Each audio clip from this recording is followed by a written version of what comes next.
What's going on, everybody? Mortem here, this time excitedly bringing you my first build for Wasteland 3, the Colorado Ranger. So I figured what better place to start build videos about a video game about rangers in a post-apocalyptic realistic setting. With that in mind, a ranger in typical high fantasy would be, a long-ranged character with like a bow or something and an animal companion. So I figured, why not translate that to this, considering, these guys are called the Rangers as well. I figured that would be fun.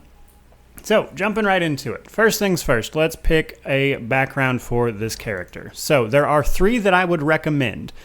Honestly, it's kind of whatever you prefer. It's not going to make a huge difference. The one I recommend the most is Raider Hater for our Colorado Ranger. So, this is going to give us bonus damage to humans. This is important because we're going to be using a sniper rifle. Now, sniper rifles do a ton of damage, but they also cost a ton of AP. And humans are the most numerous enemies in the game. So this gives us just tons of damage to the most common enemy you're going to run into, which is, of course, very useful. Again, that's my personal favorite. However, as some alternatives, Goat Killer is also really good because it gives us 5% crit chance, which we're going to be using. And then there is Bookworm. Bookworm is kind of a default one that just gives us extra experience, which will help you level up should you so choose. Again, with that in mind, we're going to go Raider Hater. We're going to go back. We're going to skip appearance because who cares about that for a build video. And our starting weapon is, of course, going to be a sniper rifle. And then we move on to our attributes. Now, here is where I want to give a little caveat. Depending on how you want to do this and where you are in the game, you might do some things different.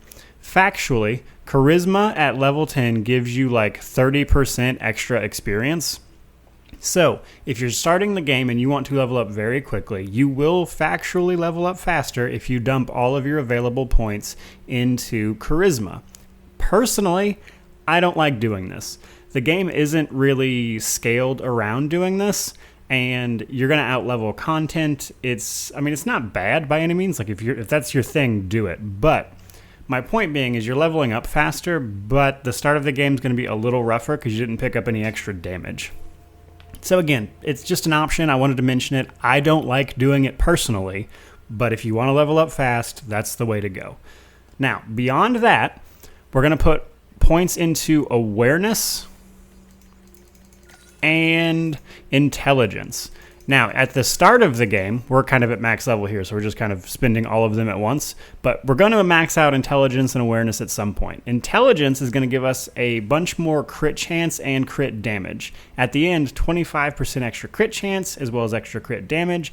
Plus, at the start of the game, you will get extra skill points to spend. Now, it is worth noting that at the beginning of the game is the only time this takes effect. Despite it saying gain +1 skill points for every 2 intelligence, that is only when you first make the character. That does not apply to every level up when you get more skill points. It's just in character creation. So, from there, awareness gives us extra hit chance for ranged weapons, perception, as well as a range damage bonus up to 35%. And after that, I recommend putting your points in coordination, which is going to give us extra action points as well as extra max action points and some status effect resistance. Now from here, if you have any points left, because you'll definitely be nearing the end of the game at this point, you're going to want to spend them in either speed and or luck. Speed will give you extra initiative, which means you're likely to, go faster. But however, luck gives us extra potential crits, which is amazing when you have all your crit damage maxed out from like intelligence and just using a sniper rifle, which does single shot some of the most damage in the game. No joke, the highest crit I've done with this build so far, because I have play tested it, was like 9,000. And to put that in perspective, the end boss of the game on hard mode has 7,700 health. So I over crit that by like 1,300, just to give you an idea. So luck giving us more crits is better. However, I could see why you would maybe want to use speed instead, because that's going to help you move around the battlefield faster and give you some mobility, as well as make you less likely to get hit. Personally, I like luck, but, kind of do what you want to do there. So, from there, we're moving on to skills. Obviously, sniper rifles. This is going to give us all of our sniper rifle hit chance, as well as our perks, which we'll get into in a minute. Sniper rifles is the important one, as well as Animal Whisperer. Like I said, we want to be a ranger, so we want to recruit animal companions. Now with this is going to let us do that. So outside of combat, we will be able to find animals and recruit them to be our companions. Now, full disclosure, they're a little disposable. Try not to get too attached to them. All of them are pretty squishy. They die a lot. Now, in combat, in addition to our extra companion, we'll also get an ability that allows us to charm enemy companion animals or just, wild animals and have them fight for us as well, in addition to our regular animal companion, which helps out a ton. That is something you will also be able to do with this as well. Now, those are the most important two for your actual damage build. After that, just kind of whatever floats your boat. Like if you want to do something else as far as giving yourself some skills to, actually roleplay with, feel free. But, just talking pure damage wise and gameplay wise, really, sniper rifles and Animal Whisperer are what we're looking at. Anything else you want to do, go crazy. It's just not super important as far as making this build work in combat. But, if you want to roleplay something, feel free to pick it up from there. Quirks, personally, I love the serial killer for a sniper rifle build. Now, every time we kill someone in combat, once per turn, we're going to get 3 extra action points that turn. However, we do take a -1 action point when we start out combat. So, why is this good? Well, using a sniper rifle to actually shoot someone costs the maximum base amount of action points, which is 6. Now, because of all of the points we put into our attributes earlier, we're actually going to max out at 12, which means we're going to start combat with 11, and then it'll go up to 12, so potentially giving us 2 shots with our sniper rifle. So because we're doing a ton of damage, we're likely going to be killing enemies. So once per turn, we'll get an extra 3 AP, which is going to help us heal. It's going to help us move. So personally, I love Serial Killer as a quirk. It is so good, and I highly recommend you use it. But if you don't want to, don't, I guess. From here, we are going to talk perks. We're mostly going to be looking at the perks from these 2 trees. There are perks from other skill trees that are useful, but as far as making this build work, combat-wise, these are the perks that I'm going to recommend. However, there are perks from other skill trees that are useful. However, in the name of role-playing, I want you guys to be able to do what you can with this build. So I'm going to focus on the ones that I would say are mandatory, and then anything else after that, kind of just do your thing, really.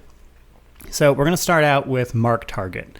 Mark Target is useful, especially in the early game when you necessarily might not be able to get a shot off with a sniper because, you had to move or something. So Mark Target costs 2 AP and reduces our enemy's evasion, which is, affects your chance to hit, by 15%, as well as marked targets taking 50% extra damage from our Precision Strike, which is our charged up ability that we get from hitting enemies, but I'll go into that in the combat section of this. So we definitely want that. Masterful Precision is really good. So Precision Strikes with our sniper rifle will have significantly higher chances of inflicting their critical effect. So the Precision Strikes I just mentioned, when you use them, you get to target a body part on an enemy when you attack them. And depending on which body part you choose, you will have a % chance to do a critical effect. This increases that per effect by about 20% roughly. It changes a little bit depending on what you're shooting at, but roughly 20% on average. Also a very good one, highly recommend it. Concentration. Your sniper doesn't move, you get plus 10% hit chance every time you don't move for 1 turn, but if you move, it falls off. So this is really good, because if you post your sniper up where you want them at the beginning of combat and you don't need to move them, you just get a flat extra 10% hit chance. I highly recommend you get it. And then lastly, the amazing one is Chain Ambush. So Chain Ambush allows us to use our ambush attacks with sniper rifles to kill enemies, but also not end ambush. So ambush attacks are basically when you attack an enemy before they have a chance to attack you. So if you kill that enemy outright with a sniper rifle, it won't end the ambush anymore, because typically what it would do is actually start combat once you've attacked. But if you flat out kill the enemy with a sniper rifle when you have chain ambush, it will just then let you hit another enemy, which is amazing. And then we have our animal companion perks.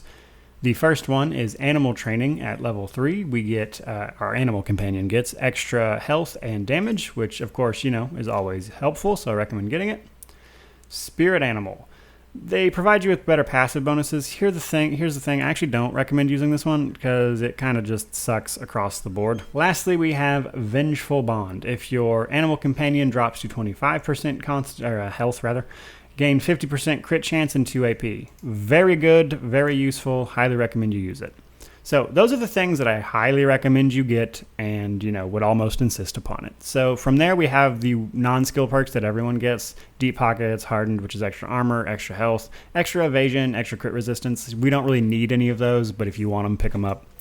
Now, that's all the mandatory stuff I would say you should definitely always get. But that in mind, if you are looking for an easy extra skill just to kind of give you some recommendations for damage, pick up the Sneaky Shit skill, and then pick up, ideally, 10. We don't have enough to do it with this character because she's not quite high enough level.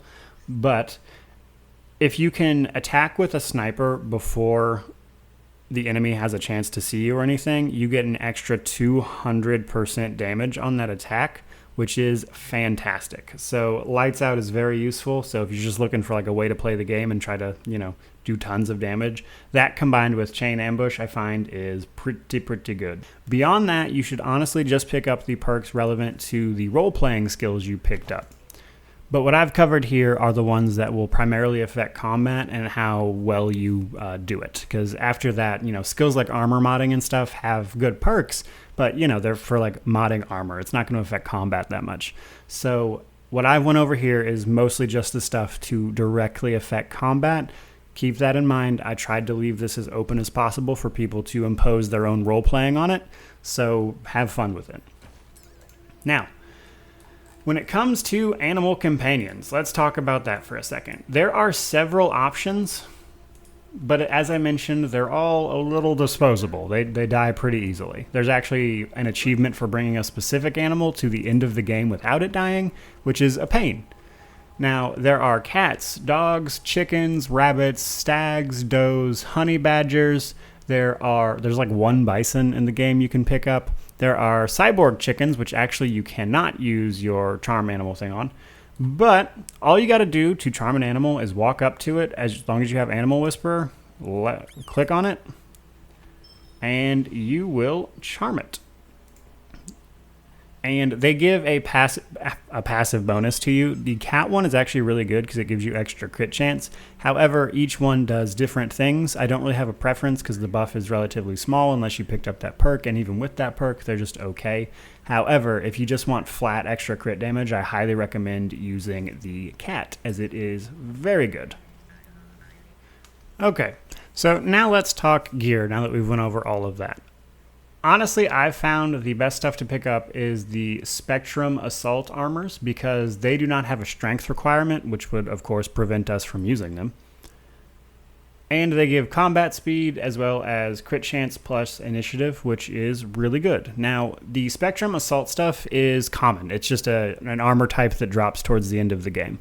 But basically, there are lesser versions of this that have basically the same stats that you should pick up. There are a lot of helmets that give armor and crit chance, as well as legs giving combat speed and armor. These are just like the in-game version of those series. So pick that stuff up. And as far as weapons go, I highly recommend the SR2000 Argent. Again, nothing special. It's not unique or anything. It's just something you can pick up towards the end of the game as a sniper rifle that you'll find as you get higher levels.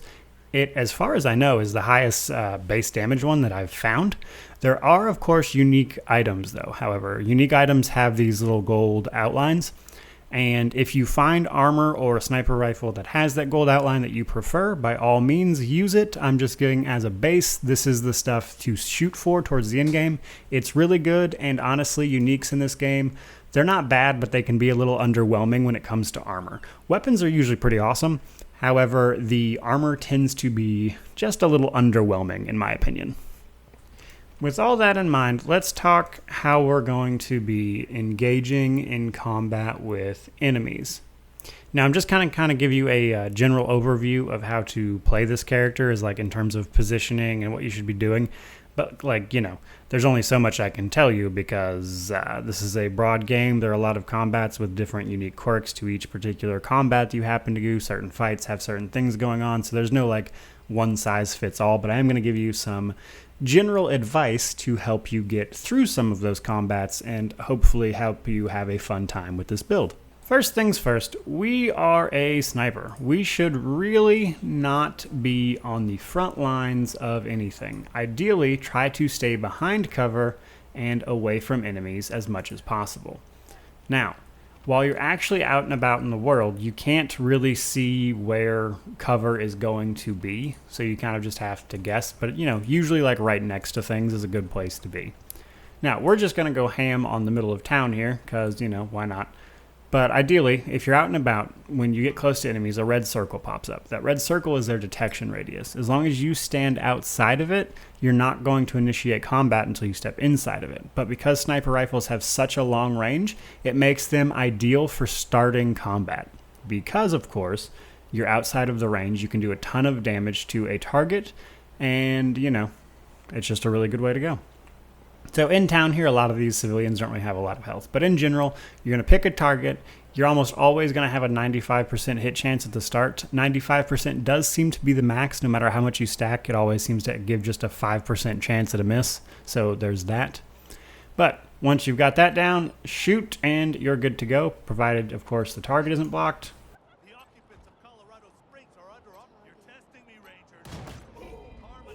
But as you can see, we basically one-shot that guy. Again, these guys are a little weaker because they're in town, but we also get that extra damage to humans and everything. And that's kind of a good way to start combat. Now, let's look at something a little more fun.